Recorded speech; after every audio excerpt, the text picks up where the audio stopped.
टाळा, राज ठाकरेंच्या पदाधिकाऱ्यांना सूचना।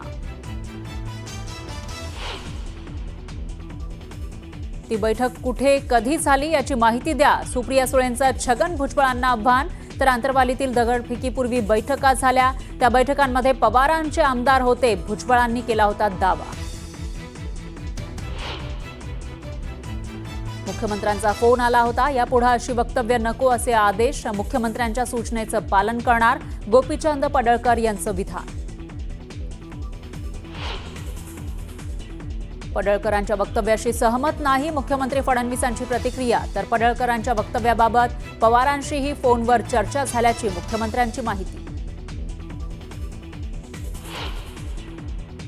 पडळकरांच्या जयंत पाटलांवरील टीकेनंतर शरद पवारांचा मुख्यमंत्री फडणवीसांना फोन, अशा भाषेतील टीका राज्याच्या संस्कृतीला न शोभणारी, मुख्यमंत्र्यांकडे व्यक्त केली नाराजी। गोपीचंद पडळकरांच्या विरोधात राष्ट्रवादीचे कार्यकर्ते आक्रमक, मुंबई पुण्यासह विविध ठिकाणी जोडे मारो आंदोलन। तर श्वानाच्या गळ्यामध्ये पडळकरांचा लावला फोटो।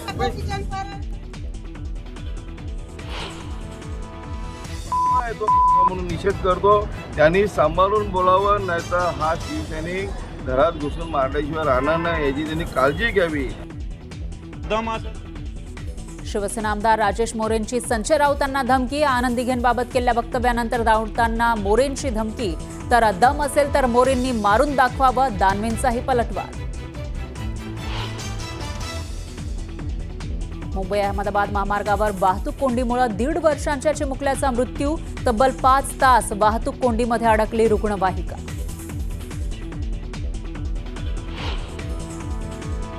पुण्यातील केशवनगर भागामध्ये वाहतूक कोंडीचं शरद पवारांच्या पक्षानं घातलं श्राद्ध, अनेक दिवसांपासून पाठपुरावा केला तरीही परिस्थिती जैसे थे।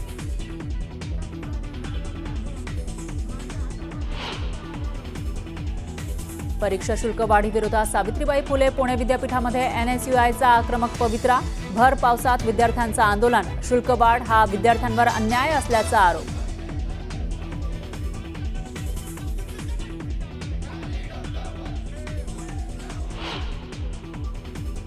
सोलापूरकरांची अनेक वर्षांपासूनची प्रतीक्षा अखेर संपणार, सोलापूर मुंबई आणि सोलापूर बंगळुरू विमानसेवा 15 ऑक्टोबरपासून होणार सुरू।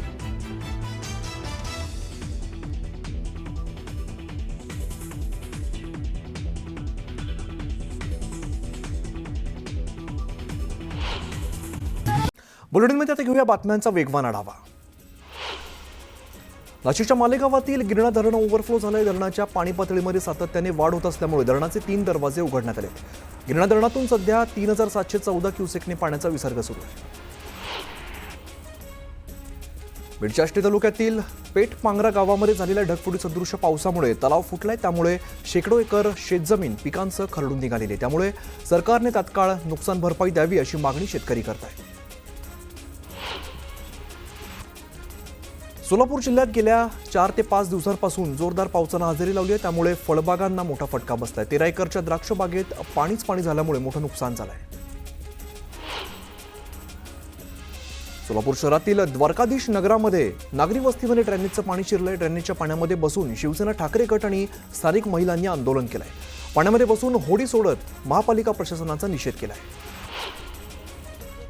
सोलापूरच्या अक्कलकोट तालुक्यामध्ये मुसळधार पावसामुळे शेती पिकांचं मोठं नुकसान झालंय। तातडीने पंचनामा करून नुकसान भरपाई देण्याची मागणी शेतकरी करत आहेत। अतिवृष्टीने तलाव फुटून बीड तालुक्यातील पिंपळगाव घाट या ठिकाणी शेती पिकांचं प्रचंड नुकसान झालंय। आमदार संदीप क्षीरसागर यांनी नुकसानाची पाहणी करत पंचनामे करण्याच्या सूचना दिल्या। अहिल्यानगरच्या नेवासा तालुक्यातील सोनई, खरवंडी, पानेगाव परिसरामध्ये मुसळधार पावसानं हजेरी लावली। अचानक आलेल्या अतिवृष्टीमुळे नाले ओढे तुडुंब वाहू लागलेले आहेत, त्यामुळे मुसळधार पावसामुळे शेती पिकांचंही मोठ्या प्रमाणात नुकसान झालंय। लातूर जिल्ह्यात अतिवृष्टी आणि पूरस्थितीमुळे हाहाकार उडालाय। या पुराच्या पाण्यामध्ये वाहून गेलेल्या तिघांचे मृतदेह सापडले। जवळपास 2 दिवसांनंतर या तिघांचे मृतदेह सापडल्यामुळे कुटुंबियांनी आक्रोश केला। बुलढाण्याच्या नांदुरा तालुक्यात औधा गावाला जोडणाऱ्या नदीच्या पुलावरून पुराचं पाणी वाहत असल्यामुळे तालुक्याशी संपर्क तुटला होता। दरम्यान प्राथमिक आरोग्य केंद्राचे डॉक्टर श्याम चंदनगोळे, आरोग्यसेवक संजय सातव यांनी स्वतःचा जीव धोक्यात घालत औधा गावामध्ये पोहोचत गावकऱ्यांना आरोग्य सेवा पुरवली। सोलापूर जिल्ह्याला अतिवृष्टीचा फटका बसलाय. शेतकऱ्यांपुढे ओल्या दुष्काळाचं संकट उभं राहिलंय. जिल्ह्यातील 110 महसुली सर्कलपैकी तब्बल 40 सर्कलमधील 489 गावांमध्ये मुसळधार पाऊस बरसलाय. शेतकऱ्यांची पिकं सीना नदीच्या पात्रातील पाण्याखाली गेलेली आहेत. अतिवृष्टी आणि पुरामुळे नुकसान झालेल्या शेतकऱ्यांनी नदीत उडी घेत आत्महत्येचा प्रयत्न केला. काल व्हिडिओ करत संतोष कदम या शेतकऱ्यांनी आत्महत्येचा इशारा दिलेला होता. दरम्यान गावकऱ्यांनी शेतकऱ्याचं प्राण वाचवलंय. वाशिम जिल्ह्यातील जवळका गावामध्ये रेल्वे स्टेशनला जोडणाऱ्या मार्गावरती मोठ्या प्रमाणात खड्ड्यांचं साम्राज्य निर्माण झाले. त्यामुळे वाहनधारकांसह नागरिकांना नाहक त्रास सहन करावा लागतोय. तातडीने रस्ता दुरुस्त करण्याची मागणी करण्यात आली आहे. अन्यथा तीव्र आंदोलन करण्याचा इशारा दिला आहे. अमरावतीच्या तिवसामध्ये पतीसोबतच्या वादातून महिलेने पोटच्या मुलाला नदीत फेकण्याचा प्रयत्न केलाय. वेळीच नागरिकांनी आणि पोलिसांनी हस्तक्षेप केल्यामुळे अनर्थ टळलाय. परभणी शहरात ठिकठिकाणी कचऱ्याचं साम्राज्य निर्माण झाले. त्यामुळे नागरिकांच्या आरोग्याला धोका निर्माण झालाय. तातडीने कचरा स्वच्छ करण्याची मागणी केली जाते.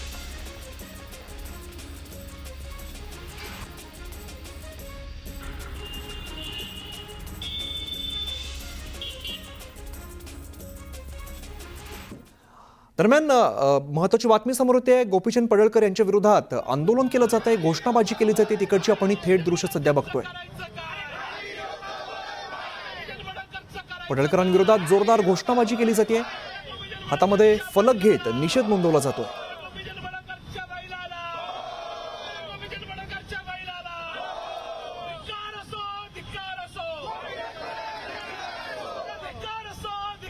गोपीचंद पडळकर यांनी केलेल्या वक्तव्यानंतर राज्यभरातून त्यांच्यावरती टीका होत होती, निषेध केला जात होता. मात्र आता पुण्यामध्ये पडळकरांविरोधात हे आंदोलन केलं जात आहे.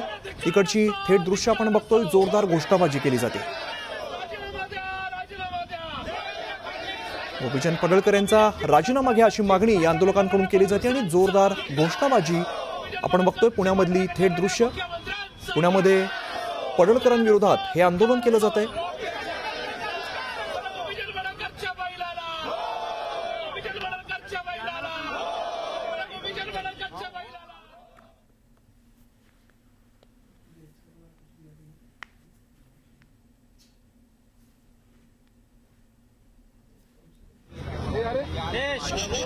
लाईव्ह सुरू आहे.